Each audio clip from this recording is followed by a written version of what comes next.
Hello friends, എല്ലാവർക്കും നമസ്കാരം. അപ്പോൾ നാളത്തെ മഴതൊരു മുമ്പയുടെ സൂപ്പർ ഹിറ്റ് വിശേഷത്തിലേക്ക് എല്ലാവർക്കും സ്വാഗതം.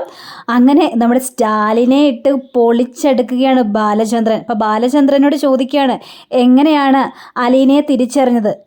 അലീന വൈജയുടെ മകളാണെന്ന് എങ്ങനെയാണ് തിരിച്ചറിഞ്ഞത് ബാലചന്ദ്ര എന്ന് ചോദിച്ചു കഴിഞ്ഞപ്പോഴേക്കും, അതോ ഞാൻ അറിഞ്ഞതിന് കുറേ പല വഴികളുണ്ട്. അത് അവളുടെ ഫോൺ സംഭാഷണത്തിലൂടെയാണ് ഞാൻ ഈ സത്യങ്ങൾ മുഴുവനും തിരിച്ചറിഞ്ഞത്. അല്ലാതെ അവൾ എന്നോട് പറഞ്ഞിട്ടൊന്നുമല്ല. അവൾ ഒരു വാക്ക് കൊടുത്തായിരുന്നു അവളുടെ അമ്മയ്ക്ക്, അതായത് പ്രജിതാമമ്മയ്ക്ക്. യാതൊരു കാരണവശാലും തൻ്റെ അമ്മ വൈജയാണെന്നുള്ള സത്യം ആരോടും തുറന്നു പറയില്ല എന്ന്. പക്ഷേ അതേപോലെ തന്നെ അവൾ ആ വാക്ക് പാലിക്കുകയും ചെയ്തു. അവൾ ആരോടും തുറന്നു പറഞ്ഞില്ല. പക്ഷേ അവൾ ഫോണിൽ കൂടി പറയുന്ന കാര്യങ്ങളും പിന്നീട് എൻ്റെ അമ്മായിയമ്മയുടെ ഫോണിൽ കൂടി സംസാരിച്ച കാര്യങ്ങളൊക്കെ ഞാൻ കേട്ടായിരുന്നു. അങ്ങനെയാണ് അലീന വൈജിയുടെ മകളാണെന്ന് ഞാൻ തിരിച്ചറിഞ്ഞത്. പിന്നെ എനിക്കൊരു മനസമാധാനം ഉണ്ടായിരുന്നില്ല. അവിടെ നിന്ന് ഞാൻ ഒരുമ്പിട്ടിറങ്ങി ഇത് യഥാർത്ഥത്തിൽ സത്യമാണെന്നൊക്കെ അറിയാൻ വേണ്ടി നേരെ ചെന്നതേ എങ്ങോട്ടാണെന്നറിയാവോ? ഗംഗേട്ടനെ കാണാനായിട്ട്. എല്ലാവരും കൂടി എന്നെ ചതിക്കുകയായിരുന്നില്ലേ? അപ്പം ആദ്യം പിടിക്കേണ്ടത് ഗംഗേട്ടനെ തന്നെയല്ലേ? അങ്ങനെ ഗംഗേട്ടനെ കാണാനായിട്ട് നീലഗിരിയിലേക്ക് ഞാൻ പുറപ്പെട്ടു. പക്ഷേ എൻ്റെ വരവ് പുള്ളിക്കാരന് വല്ലാത്തൊരു ടെൻഷനായിരുന്നു. വൈജയെക്കുറിച്ച് ഞാൻ ചോദിച്ചു. വൈജയ്ക്കൊരു പ്രണയമുണ്ടായിരുന്നോ? ഒരു പട്ടാളക്കാരനായിട്ടായിരുന്ന പ്രണയം എന്നൊക്കെ ഞാൻ ചോദിച്ചു. വൈജയെ എന്നെ കല്യാണം കഴിക്കുന്നതിന് മുമ്പ് തന്നെ അവൾ പ്രസവിച്ചിട്ടുണ്ടോ എന്ന് വരെ ഞാൻ ചോദിച്ചു. അപ്പോൾ ഗംഗേട്ടൻ എൻ്റെ മുന്നിൽ കിടന്ന് അങ്ങോട്ട് വിറച്ച് നിൽക്കുകയായിരുന്നു. പക്ഷെ അവസാനം ഗംഗേട്ടന് എന്നോട് സത്യങ്ങൾ തുറന്നു പറയേണ്ടി വന്നു. പിന്നീട് ഉണ്ടായ കഥകൾ മുഴുവനും ഗംഗേട്ടനെ കൊണ്ട് ഞാൻ പറയിപ്പിച്ചു. അയാളും അയാളുടെ കുടുംബക്കാരും മുഴുവനും എന്നെ ചതിക്കായിരുന്നു. വൈജ എന്ന പെങ്ങളെ എൻ്റെ തലയിലേക്ക് വച്ച് കെട്ടി തരികയായിരുന്നു അവർ എല്ലാവരും കൂടി ചേർന്നിട്ട്. പിന്നീടല്ലേ കാര്യങ്ങളൊക്കെ എനിക്ക് മനസ്സിലായത്.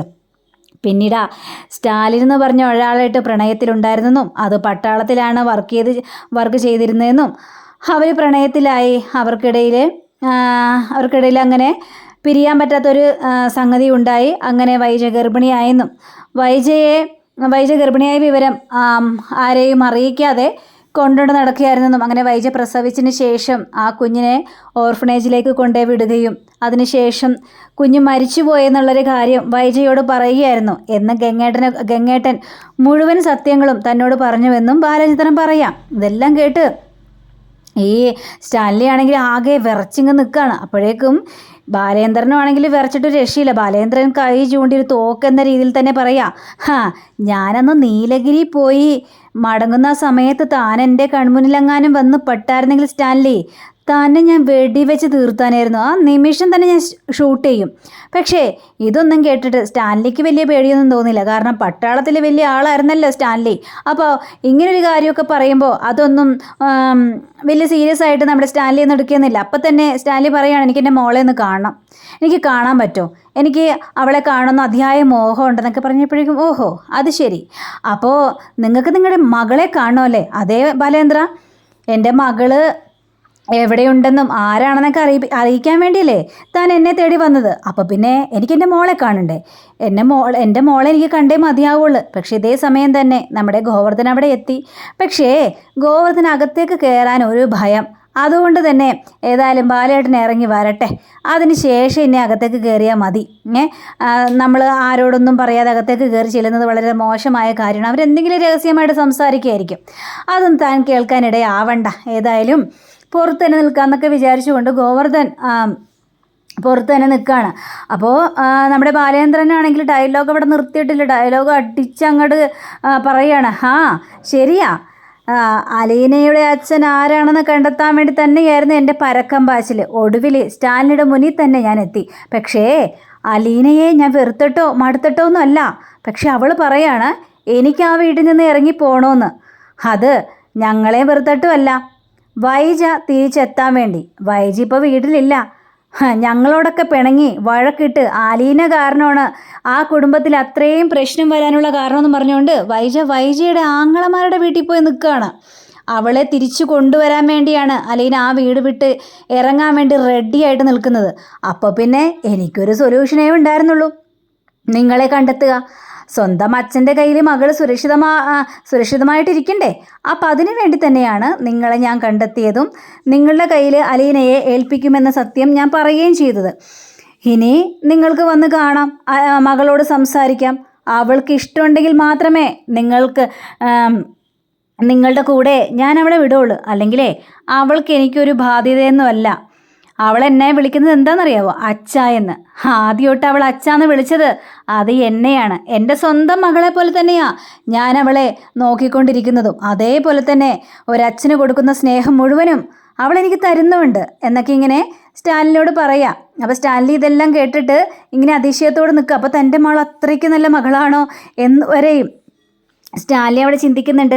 അപ്പോൾ എന്തായാലും ബാലേന്ദ്ര, ഞാൻ വരുന്നുണ്ട് എൻ്റെ മകളെ കാണാൻ വേണ്ടി. ഏതായാലും ബാലേന്ദ്രൻ ഇത്രയും പറഞ്ഞ സ്ഥിതിക്ക് എനിക്ക് എൻ്റെ മകളെ കാണാതിരിക്കാനായിട്ട് കഴിയില്ല. ഉറപ്പായിട്ടും ഞാൻ വരും ബാലേന്ദ്ര, എൻ്റെ മകളെ കാണാനായിട്ട്. തീർച്ചയായിട്ടും നിങ്ങൾ വന്നോ, എങ്കിൽ പിന്നെ ഞാൻ ഇറങ്ങിക്കോട്ടെ എന്നും പറഞ്ഞുകൊണ്ട് ബാലേന്ദ്രൻ അവിടെ നിന്ന് ഇറങ്ങുമ്പോൾ അതാ ഗോവർദ്ധൻ നിൽക്കുക. അപ്പോൾ ഗോവർദ്ധനോട് ചോദിക്കണം, എന്താ ഗോവർദ്ധ ഇവിടെ തന്നെ നിൽക്കുന്നത്, എന്താ അകത്തേക്ക് കയറി വരാഞ്ഞത് എന്നൊക്കെ ചോദിച്ചു കഴിഞ്ഞപ്പോഴേക്കും അത് പിന്നെ ബാലേട്ടാ നിങ്ങൾ സംസാരിക്കായിരുന്നില്ല, നിങ്ങൾ എന്തെങ്കിലും പേഴ്സണൽ കാര്യങ്ങളായിരിക്കും സംസാരിക്കുന്നത്, അതുകൊണ്ടാണ് ഞാൻ അങ്ങോട്ട് കയറി വരാതിരുന്നത്, ഞാൻ ഇവിടെ തന്നെ നിന്നത് എന്നൊക്കെ പറയുമ്പോൾ അതിൻ്റെ കാര്യമൊന്നും ഉണ്ടായിരുന്നില്ല സ്റ്റാൻലി, ഞങ്ങൾ തമ്മിൽ സംസാരിക്കുന്ന കാര്യം തനിക്കറിയാവുന്ന കാര്യം തന്നെയാണ് ഗോവർദ്ധ. അപ്പോൾ അതുകൊണ്ട് വരാതിരിക്കേണ്ട ആവശ്യമൊന്നുമില്ല. എന്ത് പറഞ്ഞു എന്നൊക്കെ ചോദിച്ചപ്പോഴേക്കും അയാൾക്കിപ്പോൾ അയാളുടെ മകളെ കാണണമെന്ന്. അയ്യോ ബാലേട്ടാ, അതിന് മകളെ കാണിക്കണോ? കാണട്ടേടോ, അയാൾക്ക് അങ്ങനെ വലിയ താല്പര്യമാണെങ്കിൽ മകളെ കാണട്ടേന്നേ, മകളോട് സംസാരിക്കട്ടെ, എന്നിട്ട് അയാൾ തീരുമാനിക്കട്ടെ എന്ത് വേണമെന്ന്. മകളെ കൊണ്ടുപോകണോ അല്ലെങ്കിൽ ഉപേക്ഷിക്കണമെന്ന് അയാൾ തീരുമാനിക്കട്ടെ. പക്ഷേ മകളെ ഉപേക്ഷിക്കാനായിട്ട് ഞാൻ സമ്മതിക്കില്ല. അയാൾക്ക് വേണ്ടെങ്കിലേ എൻ്റെ അലീനയെ ഞാൻ എൻ്റെ സ്വന്തം മകളായിട്ട് തന്നെ ആ വീട്ടിൽ ഞാൻ വളർത്തും. അതിന് എനിക്കൊരു മടിയില്ല. അവൾ എൻ്റെ മോളായിട്ട് എൻ്റെ കൂടെ തന്നെ ഉണ്ടാകും. ഇവിടെ വൈജയല്ല, ആരെന്ത് പറഞ്ഞാലും ശരി, എനിക്കൊരു പുല്ലുമില്ല.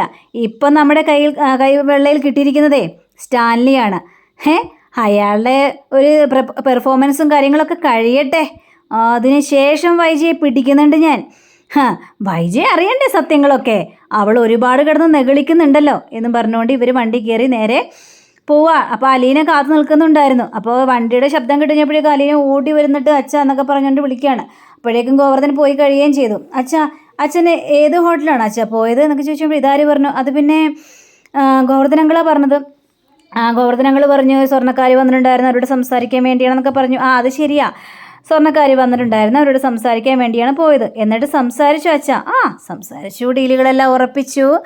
എത്രയും പെട്ടെന്ന് ഡീൽ ഉറപ്പാക്കാൻ വേണ്ടി അവർ ഒന്നും കൂടി വരുമെന്നാണ് പറഞ്ഞിരിക്കുന്നത്. ഏതായാലും അവർ വരട്ടെ, വരുന്നത് വരെ നമുക്ക് കാത്തിരിക്കാം. എങ്കിൽ പിന്നെ അച്ഛൻ പോയി ഫ്രഷ് ആയിക്കോ, ഞാനൊരു കോഫി ആയിട്ടൊക്കെ വന്നേക്കാം എന്ന് അലീന പറയാം. അങ്ങനെ അലീന കോഫിയായിട്ട് ചെല്ലുകയാണ്. അപ്പം നമ്മുടെ ബാലേന്ദ്രനാണെങ്കിൽ ആകെ സന്തോഷത്തിൽ നിൽക്കുകയും ചെയ്യാണ്. എന്താ അച്ഛന് ഭയങ്കര സന്തോഷമാണല്ലോ. പിന്നെ അലീന ഇവിടെ നിന്ന് പോവല്ലേ? ഞാൻ പോകുന്നതിൻ്റെ സന്തോഷമാണ്. ഇല്ലെന്നേ, അലീന ഇല്ലാത്തതിൻ്റെ സങ്കടമാണ് എനിക്ക് എന്നൊക്കെ പറയാം. അപ്പോൾ ഇനി നാളെ കാണാനായിട്ട് പോകുന്നത് അടിപൊളി രംഗം തന്നെയായിരിക്കും. ആ അടിപൊളി രംഗത്തിന് വേണ്ടി എല്ലാവരും കാത്തിരിക്കണം. അപ്പോൾ എല്ലാവർക്കും നന്ദി, നമസ്കാരം, thank you, see again, by.